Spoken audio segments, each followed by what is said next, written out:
We don't have the original manuscripts of the New Testament. They all disappeared within a century, I'm pretty convinced, by copying and copying and copying. Frequent handling. The early church was far more concerned to get the gospel out than they were to do exact copying of the New Testament. And that actually is a blessing, because they didn't have those kinds of controls, and consequently you get copies that are not through just one stream, but tons of people all over the place are making these copies. So here's a man who lives in Corinth. He's going to be visiting Rome, and he says, hey, I heard Paul wrote a letter to you guys too. I want to write that out. Do you mind if I copy it when I get there? Sure, that's no problem. This happened, I'm sure, dozens and dozens of times over.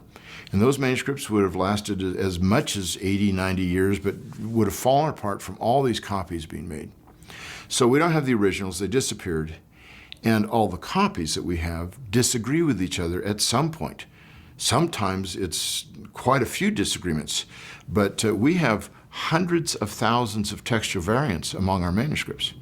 So a question to ask here is, how badly did the scribes corrupt the New Testament? It's absolutely proven that they did. No two manuscripts are alike, so unless one of them is pristine, every single scribe made mistakes. So because the original manuscripts disappeared and because no two copies agree with each other completely, we have to do textual criticism. We can't just rely on one, it's imperfect. So scholars have to reconstruct it on that basis. But when you look at the number of textual variants, and there's hundreds of thousands of them, as Bart Ehrman likes to say, there are more textual variants than there are words in the original New Testament. That's actually an understatement.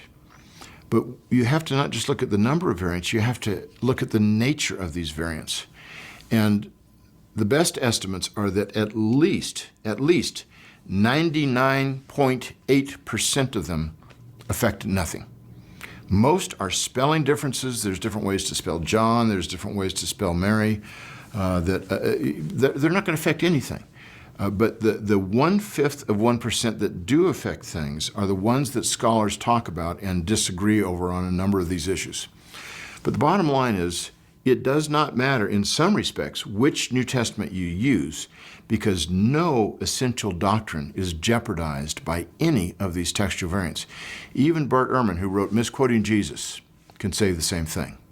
So that's true on that end, but at the same time, we want to know what the original text said in all the details. And so the great majority of scholars have very few disagreements over these passages.